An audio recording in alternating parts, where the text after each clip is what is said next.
હરર મહાદેવ. હવે આજનો વિષય છે,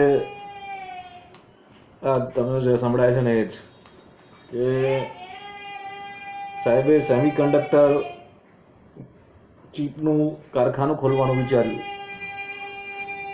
હવે સેમિકન્ડક્ટરનું કારખાનું ખોલવાનું 1989માં CIA બાળી નાખેલા, અને આપણા કેટલાય વૈજ્ઞાનિકોનું સસ્પિશિયસ રીતે કહેવાય ને મોત થયેલું. સસ્પિશિયસ રીતે કેમ આવું થયેલું? કેમ કે ભારત વિજ્ઞાનમાં બહુ આગળ વધી રહ્યું હતું અને ટેકનોલોજીમાં આત્મનિર્ભર થઈ રહ્યું હતું. આ સાહેબ સ્વદેશીની વાતો કરે છે ને, એ આપણી સ્વદેશીની વાતો પહેલેથી આગળ વધી જ રહ્યા હતા. પણ આ થોડાક દેશમાં આવી જાય ને સ્વઘોષિત સમાજ સેવકો, જેમને પેઇડ મીડિયા થ્રુ મહાન બનાવવાની ચળવળો ચાલુ થઈ. મીડિયા આવ્યું, FDI મીડિયા આવ્યું, FDI બધામાં FDI ફી ડૂબેગા ઇન્ડિયા. એટલે મારે એક ભાઈ જોડે ચર્ચા ચાલતી હતી કે છે ને સેમિકન્ડક્ટર હવે આપણે દેશ આગળ વધશે. મેં કીધું અત્યાર સુધી ક્યાં ઊંઘતા હતા સાહેબ? 14 વર્ષ પહેલાં સ્વદેશીની વાતો કરીને હમણાં સ્વદેશી યાદ આવ્યું. એમને ખબર છે ગાદી જવાની છે, એટલે ચલો દેશને બીજા તરફ લઈ જઈએ. આમે પેલો એક અભિયાન પંચલાઈન ચાલતી હતી જ, એટલે હવે સ્વદેશી GST ઉત્સવ ને બધું કરીને દેશને બીજા માટે ડિસ્કશન પર ચડાવી દીધા. કાલે પાછું 11 વાગે કોણે ટાસ્ક ના પૂરા કર્યા, વિડીયો કોણે ના મૂક્યા ફેસબુક પર, સોસાયટીના કારોબારી સભ્યોને એમને બોલાવવામાં આવશે, કેમ ભાઈ ના મૂક્યા. એટલે આવી રીતે ટાસ્ક આપે છે, બરાબર. આવી રીતે ટાસ્ક આપવા જોઈએ, પણ એ સરકારી કર્મચારીઓને આપવા જોઈએ. આર્ટિકલ 311માં કે વિધાનસભામાં કેટલા કાયદાઓ પસાર થયા અને કયા કાયદાઓ પાસ નથી થયા, જેવું તે હમણાં દાસનો દાસ આદિદાસ ગુજરાતીમાં લખ્યું ત્યારે ખબર પડી કે આને એડીદાસ ના કહેવાય, આદિદાસ કહેવાય, બરાબર. એટલે આપણું પ્રોનાઉન્સિએશન પણ સ્પષ્ટ થયું. એટલે દરેક બોર્ડ ગુજરાતમાં તો મલ્ટીનેશનલ કંપનીઓના ગુજરાતીઓમાં જ હોવા જોઈએ. એ કાયદો હવે પસાર થઈ રહ્યો છે, મેકડોનલ્ડ્સ ને બધાનું. બીજી વાત, અડધા લોકો એવું બોલે છે કે છે ને નોકરીઓની તો વિપુલ તકો છે, પણ કોઈ નોકરી નથી કરવી. હવે આપણે એક RTI કરવી પડશે, જેમાં પૂછો તમે કે દેશના કેટલા સરકારી નોકરોએ, સરકારી નોકર એટલે સરકારી ગવર્મેન્ટ સર્વિસમાં નોકરી, કોઈ પણ ડિપાર્ટમેન્ટમાં કામ કરનાર કે અર્ધ સેમી ગવર્મેન્ટમાં કામ કરનારા લોકોએ એમના છોકરાઓનું લગ્ન કોન્ટ્રાક્ટ પર કામ કરતા છોકરા એટલે છોકરીઓ કે છોકરા કે જે પણ હોય એમની જોડે કરાયા, બરાબર. આપણે સવાલ એક જ પૂછવાનો કે નોકરીઓ આટલી બધી વિપુલ તકમાં છે, તો હું તમને એક મુહૂર્ત શોધી આપું. તમારા ઘરમાં કોઈ પરણવાનું બાકી હોય તો છે ને એને પરણાવી દો, કોન્ટ્રાક્ટ જોબ પર કામ કરે છે, તરત ના પડશે. બધાને સરકારી ઠેકેદાર બનવું છે, પણ કોન્ટ્રાક્ટ પર કામ કરતો જમાઈ નથી જોઈતો. એટલે તમે વિચારો કે પહેલાં 2002માં એક એવું ભૂત ઉપડેલું કે પહેલો તો આપણે NRI જ જોઈએ, બીજું પ્રેફરન્સ કોઈ સરકારી જોબ કરતો હોય એના પર, ત્રીજું પ્રેફરન્સ કોઈ પ્રાઇવેટમાં કામ કરતું હોય એના પર, ચોથું પ્રેફરન્સ બિઝનેસમેન પર. હવે આમાં સાહેબે આવ્યા અને આપણને ચમત્કારો દેખાડ્યા કે સરકારમાં કર્મચારીઓ કામ નથી કરતા, એટલે આપણે એમને કોન્ટ્રાક્ટ પર રાખવા પડે. કોન્ટ્રાક્ટ પર રાખ્યા, કોન્ટ્રાક્ટ જોબ પર રાખીને એક RTI કરો કે 2003થી જેટલા પણ કોન્ટ્રાક્ટ જોબ પર રાખ્યા એના ફાયદા દેખાડો. ઉપરથી કરપ્શન વધી ગયું. કોન્ટ્રાક્ટ જોબ પર કામ કરતો માણસ પર બધું નાખી દેવાનું, કરપ્શન પકડાય તો. અને પેલા ગવર્મેન્ટ સરકારી કર્મચારીઓ અને બ્યુરોક્રેટ્સ છૂટા. એટલે કોન્ટ્રાક્ટ જોબથી દેશને સરવાળે નુકસાન જ થયું છે. વિસલ બ્લોઅર પોલિસી નબળી પડી ગઈ, RTI નબળું પડી ગયું, વચોટિયાઓ વધી ગયા, ઉપરથી ડિજિટલ કરપ્શન થયું. એટલે તમે શોધી લેજો, 1989માં SCL કરીને એક ચીપ માય મેકિંગ કંપની હતી, તેને સળગાવી દેવામાં આવેલી. એટલે આ ભાઈને જવાબ આપ્યો એટલે તરત ભાગી ગયા કે અમારે અહીંયા આવું નથી, તમારું નેગેટિવ અભિગમ છે અમારે. પછી છેલ્લે આ લોકો શું કરે, જ્યારે ચર્ચામાં હારવાનું ચાલુ થાય ને કે અમારે અહીંયા પર્સનલ વાત ચાલી રહી છે, બિઝનેસની વાત ચાલી રહી છે, જ્ઞાતિની વાત ચાલી રહી છે. ભાઈ રહેવા દો, બહુ ગોળીઓ પીવડાવી, જય શ્રી કૃષ્ણ. દેશ આવી રીતે ના ચલાવાય, ના પૂરા હિન્દુત્વવાદી બન્યા, ના પેલું કહેવાય ને સ્વિસ બેંકથી પૈસા આવ્યા, ના કાળા નાણાં આવ્યા. બધી એમની ટીમની જે બિઝનેસમેનો હતા એમની કંપનીઓ ચાલી ગઈ, એમની પ્રોડક્ટ લોન્ચ થઈ ગઈ. નોટબંધીમાં પેટીએમ લોન્ચ થઈ ગયું, કોરોના વાયરસમાં ભારત બાયોટેક લોન્ચ થઈ ગયું, બિલ ગેટ્સને ફાયદો આવી ગયો, બિલ ગેટ્સ કમાઈને શાંતિથી બેસી ગયો છે. હવે રોટી કપડાં મકાન ઓર ઇન્ટરનેટ ઇલોન મસ્કને ફાયદો થવાનો છે. અને એના સ્પોન્સર્ડ પીટર થીલ, જેને આપણે હાઇડ્રોજન બોમ્બ કહીએ છીએ, એ ટ્રમ્પને નચાવી રહ્યો છે, ડોનાલ્ડ ટ્રમ્પને. પીટર થીલ વાંચજો, પડદા પાછળનો હીરો. એટલે આ બધું ગુરુ કહેવાય ને, ગુરુ કોને કહેવાય? શિવના 5 અવતારો હતા, એમાંથી એક અવતાર હતો ગુરુ દક્ષિણામૂર્તિ, જેમણે બ્રહ્મ ઋષિ કુમારોને વેદો તુરિયા સ્ટેટમાં આપેલા. એટલે આપણે ગુરુ પૂર્ણિમા ઉજવીએ છીએ. એટલે આ એક સાચો ઇતિહાસ જે આપણને સૌને ખબર નથી ને આપણે ગુરુ વંદના કરવા જતા હતા. કોઈ વખત ગુરુ દક્ષિણામૂર્તિની મૂર્તિની વંદના કરજો, એટલા માટે ગુરુ પૂર્ણિમા મનાવવામાં આવે છે. એટલે ઘરમાં તમે જ્ઞાની માણસને બોલાવો નહીં અને પછી એવું કહો કે જ્ઞાની માણસ સરકારી યોજનામાં જ આવવો જોઈએ, તો હિન્દુત્વ આગળ ના આવે. બરાબર? એટલે આ બધી ખાલી ડંફાસો ફેંકવાનું બંધ કરો. 12 વર્ષમાં ટ્રેઝરી ખાલી થઈ ગઈ, રૂપિયો નબળો થઈ ગયો. અને કોન્ટ્રાક્ટ જોબ પર કામ કરતા માણસો અત્યારે એવા ખરાબ મનોસ્થિતિમાં છે, અને ઉપરથી આપણે પરપ્રાંતિયોની છોકરીઓને સ્પામાં લાવીને બધી પોતાની શું કહેવાય ન કહેવાના બધા કાર્યો કરાવી દઈને સમાજને વ્યભિચારી બની. રામ રાજ્યમાં બધું હતું. રામ રાજ્યમાં કોઈ પણ માણસ હથિયાર વગરનો નહોતો. રામ રાજ્યમાં કોઈ સ્પા કલ્ચર હતું નહીં, ગોલ્ડ લોન હતી નહીં, કોન્ટ્રાક્ટ પર કોઈ કામ નહોતું કરતું, બધા સ્કિલ્ડ હતા. એટલે કોન્ટ્રાક્ટ જોબના ફાયદા દર્શાવતી એક આરટીઆઈ કરો કે કોન્ટ્રાક્ટ જોબથી લોકોને શું ફાયદા થાય. ઉપરથી પલાયન વધી ગયું, માઇગ્રેશન વધી ગયું, દરેકની ખમીરી હોય. ખમીરવંતું ગુજરાત, ગરિમા વાળું ગુજરાત.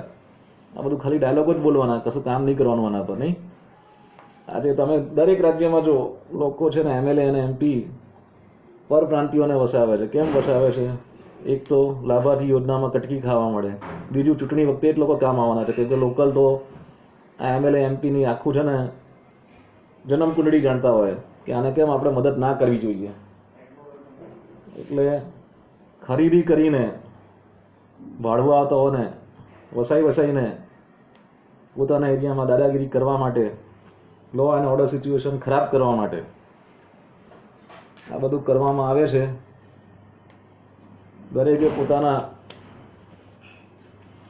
કહેવાય ને નેટિવ પોતાનો ગામડાને એડોપ્ટ કરીને દર 2 મહિને ઋતુ બદલાય એટલે જવું જોઈએ અને ગામને સદ્ધર લાવવું પડે, જેથી આ જય મહારાષ્ટ્ર જેવું થાય ને તો આપણે આપણું એક ઘર ગામડામાં હોય તો શાંતિથી રહી શકીએ. હર મહાદેવ. કેમ કે ઇન્ડિયો ચાઇના વોર નહીં થાય આ લોકો બીજું કશું કરાવશે સત્તામાં ટકવા માટે. બરાબર? આ બધું આઈ લવ કરીને આઈ લવ અમદાવાદ ને આઈ લવ ને બધું કરીને સ્ટન્ટ પર ઊભા થઈ રહ્યા છે. સાવચેત રહેજો, સાવધાન. અશ્વ શિવ કવસ્તોત્ર મંત્રस्य ब्रह्म ऋषि अनुष्टपे छंदसे नमः श्री सदाशिव रुद्र देवता ह्रीं शक्ते वहम कीर्तन श्रीं ह्रीं क्लीं बीजाय क्लीं बीजम सदाशिव प्रीति अते शिव कवस्तोत्र जपे विनियोगः. ओम ब्रह्म ऋषि नमः शीर्षि अनुष्टपे छंदसे नमः मुखे सदाशिव रुद्र देवता नमः रधि ह्रीं शक्ते नमः पाद्यो वहम किलकाय नमः नाभो श्रीं ह्रीं क्लीं बीजाय नमः गुहे.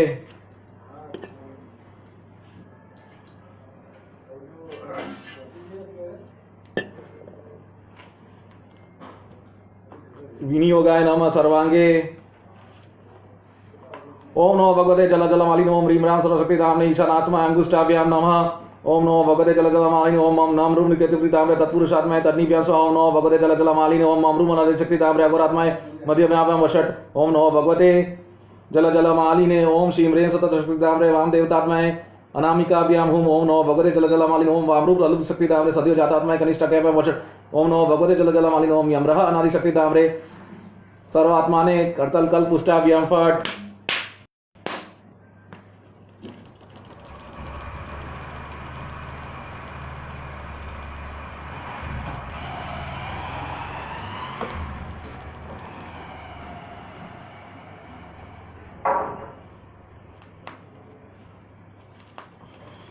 ओम नमो भगवते जल जलमालिने ओम ह्रीं ह्रां सर्वशक्तिदाम्ने ईशानात्माय हृदयाय नमः ओम नमो भगवते जल जलमालिने ओम नम ह्रीं चतुर्वृत्ताम्ने तत्पुरुषात्माय शीर्षे स्वाहा ओम नमो भगवते जल जलमालिने ओम नम मम रूम अनादि शक्ति दाम्रे अगुरु आत्माय शिखाय वषट ओम नमो भगवते जल जलमालिने ओम श्रीं ह्रीं सुत शक्ति दाम्रे वाम देवतात्माय कवचाय हुम ओम नमो भगवते जल जलमालिने ओम वाम रूम अलम शक्ति दाम्रे सद्यो जातात्माय नित्रय वषट ओम नमो भगवते जल जलमालिने ओम यम रह अनादि शक्ति दाम्रे सर्वात्माने अस्त्रय फट।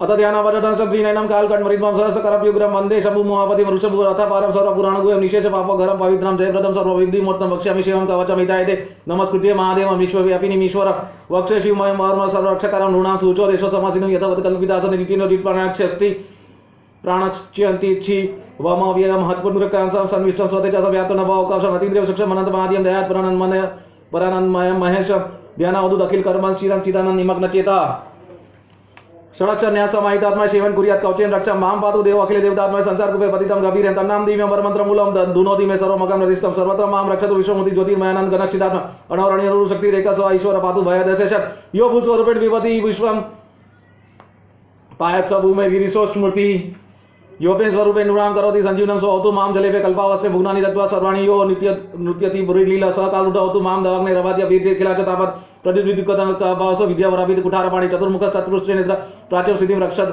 रक्षतु मामास्त्रं कुठार वेदांकुश पाशशूल कपाल डकाक्ष गुणान् ददान चतुर्मुखनिरुचि नेत्र पायत् गुरो दिशि दक्षिणाश्यां कुन्देन्दुशक स्फटिक वास वेदाक्षमाला वर्धा भयंकर तक्षक चतुर्वक्त्र उरुप्रभा सद्यो चातवत् माम प्रतीच्या वरक्षमाला भैटंकस सरजकिचर्क समानमणा त्रिलोचक चारु चतुर्मुखो मां पायत् दिच्यं दिशि वामदेव वेदाक्षभय वेदाभयष्टक पाशटंक कपाल डकाक्ष शूलपाणि सिद्धिरिपुच्मुख अवतान मुरांद मिशान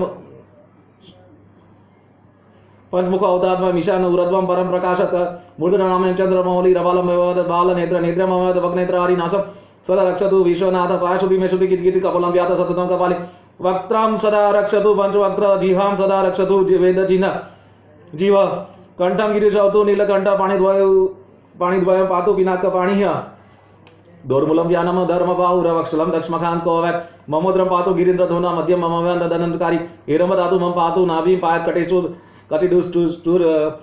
दुष्टरीश्वरों में उरुद्वयं पातु कुबेर मित्र जानुद्वय में जगदीश्वर जंगव्योम पुक केतुर यातो पादो ममव्या सुरवंद पाद महेश्वर पादु दिनादिया में मान मध्य वायतु वामदेव त्र्यंबके पातु तृतीया में विशुद्ध पातु दिनातिया में पायनि शतो शशिखर मां गंगाधर रक्षतु मां निशिते गौरीपति पातु निशा आसन मृत्युजय रक्षतु सर्वकाल मंत स्थितिं रक्षतु शंकर मां स्थाणु सदा पातु बहि स्थिति मां तदंतरे पातु पति पशूनां सदा शिव रक्षतु मां समदर तिष्ठति व्यापदुग्नेनाथ पायत व्रजन्तं ब्रह्मधादिनाथ वेदांत वेदौतु मां निष्णं मांगवयः पातु शिवशयन मार्गेषु मां रक्षतु नीलकंठ शिलादि दुर्गेषु पुरते आदि हृदय वसति महाप्रभसे पायनृग्वाद उदार शक्ति ही कल्पांत काटो प्रटु प्रकोप स्फुटाठासो चलितान कोश गुरारी सेनाड वधुर निवार महाभय रक्षतु वीरभद्र प्रत्यक्ष पतक मातं घटा वरुत सहस्र लक्ष युत कोटि विश्रम अक्षोणीनां शतमात्तायिनां छिन्द्यान मुडगोर कुठारधार्य नियंतु देशुन प्रणान राशि ब्रजलक त्रिशूलम त्रिपुरां काश्य साधु श्री रक्षक कुकाति हिंस्त्रान संत्रासय द्विष धनु पिनाका दुःस्वप्न दुःशक्तुं दुर्गति दौर्मनस्य दुर्भिक्ष दुर्व्यसन दुस्सह दूर्यशांसी उत्पाददा विश्वदेव सद्ग्रहाति व्याध्यक्ष नाशयतु मे जगतामधीश ओम नमो भगवते सदाशिवाय सकल तत्वका तत्व आत्मा का सकल तत्व वीराय सकल लौकिक कत्रे सकल लौकिक भद्रे सकल लौकिक खत्रे सकल लौकिक गुरुवे सकल लौकिक साक्षी सकल निगम गुहाय सकल वर प्रदाय सकल दूरिताति बदनाय सकल जगत भयंकर सकल लौकिक शंकराय शशांक शेखराय शाश्वत नीचा भाषा निर्गुणाय निरूपमाय निरूपाय निराभासाय निरमाय प्रपंचाय निष्कलंकाय निर्द्वंदाय निसर्गाय निर्मलाय निर्गमाय नित्य रूप विभवाय निरूपम विभवाय निराधार्य नित्य शुद्ध परिपूर्ण सच्चिदानंदवाय परम प्रकाश शांतते तेजो रूपाय जय जय महारुद्र महारुद्र महारौद्र भद्र अवतार दुखदा अवतारण महाभैरव काल भैरव कल्पाल भैरव कल्पाल मालाधर खड्वंखंग चर्मा पाषाण कुश डमरू शूल चाप बाण गदा शक्ति बिंदीपाल तोमर मुसल मुद्गर पटीश परशु परिक भूषणी चक्रित शतग्नि चक्रादा युद्ध भीषण का सहस्त्रमुख दष्ट्रा कला विकटाटहास विस्फारित ब्रह्मांड मंडल नागेंद्र कुंडल नागेन्द्र नागेन्द्र वलय नागेन्द्र चर्मद्र मृत्युजय त्र्यंबके त्रिपुरांतक विरूपाक्ष विश्वेश्वर विश्वरूप वृषभवाहन विश्वभूषण विश्वतो मुख सर्वतो रक्ष रक्ष माम ज्वल ज्वल महामृत्यु भयम मृत्युमय नाशे नाशे रोग भय मृत्यु सदय विष सर्व भयम समय समय चोर भयम मारे मारे मम शत्रुनो चटाय यो चटाय सुलेन विदारा विदाराय कुठारेण बिंदी बिंदी खगेन चिंदी चिंदी खड्वागेन विपोदय विपोदय मुस्लेन निश्वेशे निश्वेशे बाणे हे संताड़े संताड़े रक्षांसी विषय विषय भूतानि विद्रावाय विद्रावाय कुष्मांडल वेताल मारी ग्रहण ब्रह्म राक्षस सत्रासे सत्रासे माम भयम गुरु गुरु वित्रस्तम मामा श्वासय श्वासय नरक भयन बुद्ध और योद्यरय संजीव संजीव सुतुडभ्य मामा पियाय पियाय दुखातुरम मामानंद अनंद शिव का वचन मामा छादे छादय त्र्यंबके सदाशिव नमस्ते नमस्ते नमस्ते ऋषभुर इत्यत् कवचम सेवम वदम यहातम मया सर्वबाधा प्रश्मनम रहस्यम सर्वदेहीनाम ये सदा धार्यन् मंतर्य सेवम कर्मुत्वम न तस्य जायते क्वापि भयम शंभुनुग्रहात् शिनार्युर् मृत्युमापनो मारोगो तो अपि वः सद्य सुखम पापनोति दिदमायुक्ष विदति सर्वदारिद्र्य शमनं स्वमंगल्य विवदत नियोद्धते कवचम सेवम सदेवे रूपे पूजते महापातक संगतेर्मुच्यते चौपापात के देहांत शिव महाबोधि श्री वर्मानुभावतः त्वमपि सद्य वत्स सेवम कर्मुत्वम दारिवसे मया दत्तम सद्य श्रेयो व्यापस्यति इति स्कंद महापुराण 81 तृतीय ब्रह्मोदर खंड अमोघ शिव कवचम संपूर्णम એટલે ધાર્મિક કાર્યોમાં નેતાઓને સ્તોત્ર શું કહેવાય સાંભળવા માટેના પ્રેક્ષકો જોઈએ છે એટલે આ લોકો લેભાગુ લોકો પોતાની જાતને કોઈ ધર્મ જોડે જોડીને રેઝિલિયન્સનો લાડવા ખાઈ જાય છે એટલે ઓટલા પરિષદ ચાલુ કરો અને જ્યાં જ્યાં ઓટલા પરિષદ થતી હોય ત્યાં તમને એવું કહેવામાં આવે કે સામાજિક મીટિંગ ચાલી રહી છે તો સામાજિક મીટિંગ તમારા સમાજની વાડીમાં કરવાની અહીંયા તો જનરલ ચર્ચા થશે અને અમે બોલીશું બરાબર આવું કહીને એમને સીધું કહેવાનું કે ભાઈ ફૂટપાથ પર સામાજિક ચર્ચાઓ ના થાય એ ઘરમાં થાય અને ધંધાની વાત ઓફિસમાં થાય બરાબર એવું કહીને આપણે સંવિધાનમાં અધિકાર આપ્યો છે કે આપણે સરકારની નિંદા કરી શકીએ સરકારની નિંદા કરીશું તો જ સરકારમાં ઇમ્પ્રુવમેન્ટ આવશે નહીં તો આપણે કોન્ટ્રાક્ટ જોબ પર આવી જઈશું જે આવી ચૂક્યા છે આટલું બધું બોલ્યા નહીં ઓડિશામાં કમ્પલસરી કાયદો આવી ગયો કે કોઈ પણ સરકારમાં કોન્ટ્રાક્ટ પર કોઈને રાખવા નહીં એટલે સરકારી ઠેકેદારો બધા ઊંચા નીચા થઈ ગયા અને એ લોકો ભાગી ગયા એટલે આપણે સરકારી ઠેકેદારોને ભગાડવાના છે આપણે નથી ભાગવાનું સમજ પડી જે આપણું શોષણ કરે ને 12 કલાક કામ કરાવે 8 કલાકના બિલો મૂકે આ બધું થઈ રહ્યું છે અને પછી પાર્ટી ફંડ આપવું પડે ખોટું કામ કરાવે પહેલાં પછી તમને એ 20 ચક્રમાં એવા ફેરવે કે તમારે પોતે જ દેશનો નિકાલ કરવો પડે એટલું બધું કરપ્શન તમારા જોડે કરાવી ચૂક્યા હોય એટલે એ લોકોને જે લોકો ભાગી ગયા છે ટ્રેઝરીના લાડવા ખાઈને એમને આપણે ચાઇના જેવું કરવા જેવું છે પાછા બોલાવીને જેલો ભરાવડાવો એટલે આપણા રૂપિયા લઈને ભાગી ગયા ને સાહેબે તો કહ્યું તું 2014માં કે અમે પૈસા પાછા લઈને આવીશું પણ જે લોકોએ આ ફ્રોડ કર્યા એમને તો જેલમાં નાખો એટલે આર્ટિકલ 311નું જે પ્રાવધાન છે જેમાં બ્યુરોક્રેટ્સને સ્પેશિયલ પ્રોટેક્શન મળ્યું છે એનો ઉપયોગ સદુપયોગ કરીને એમની જોડેથી બધું મૌખિક કરાવો અને લેખિત પણ કરાવો કે કેટલા કેટલા ગવર્મેન્ટ ઠેકેદારોએ પોલિટિકલ પ્રેશર લાવીને સરકારી ફંડનું મિસયુઝ કરીને ખોટા ખોટા યુટિલાઇઝેશન સર્ટિફિકેટ બનાવીને પોતાની એનજીઓમાં કેટલાય લોકોના શોષણ કર્યા છે દરેક રાજ્યમાં એનું લિસ્ટ આપો જેથી આર્મી ડાયરેક્ટલી એમના પર એટેક કરીને એમને સ્વદેશ પાછા બોલાવે કેમ કે કબૂતરબાજી મિનિસ્ટ્રી ઓફ એક્સટર્નલ અફેર દ્વારા રોકી દેવામાં આવી છે એટલે લોકો હવે થોડે શાન ઠેકાણે આવી છે અને ભારતીય લોકોનું એક્સપાટ્રિએટ તરીકેનું શોષણ ઓછું થયું છે પૂરું તો નથી જ થયું ઓછું થયું છે અથવા બીજી રીતે શોષણ ચાલુ થયું છે પહેલાં દુબઈ લઈ જાય અને પછી કંબોડિયાથી કોલ સેન્ટરમાં કામ કરાવે છે ટેલિગ્રામ પર તમને બોલાવે ટિન્ડરમાં આઈડી બનાવીને છોકરીઓના અને તમને લૂંટે આ બધા જે ષડયંત્રો ચાલી રહ્યા છે એનો કોઈક તો અંત હોય જ જો પાર્લિયામેન્ટમાં પાસ થયેલા કાયદાઓ જે વિદેશી બિઝનેસમેનોને ફાયદા ના અપાવતા હોય એવા તો બ્યુરોક્રેટ્સ છે ને ઇમ્પ્લિમેન્ટ કરાવી શકે છે જેથી આવા ચોરો સમયસર પકડાય અને બીજા લોકોને પ્રોત્સાહન ના આપે આ તો તમે ચોરી કરતા હોય તો તમે બીજાને સલાહ આપો તમે ચોરી કરો ને. આપણે આવો ભાઈ સરખા, આપણે સૌ સરખા, એવું અત્યારેની નીતિ ચાલી રહી છે. એટલે આ નીતિ બંધ થાય અને રાજાને સુબુદ્ધિ આવે એના માટે મેં શિવ કવચ 2012માં ચાલુ કરેલો. અત્યારે ફરીથી આની જરૂર પડી ગઈ છે. હર હર મહાદેવ.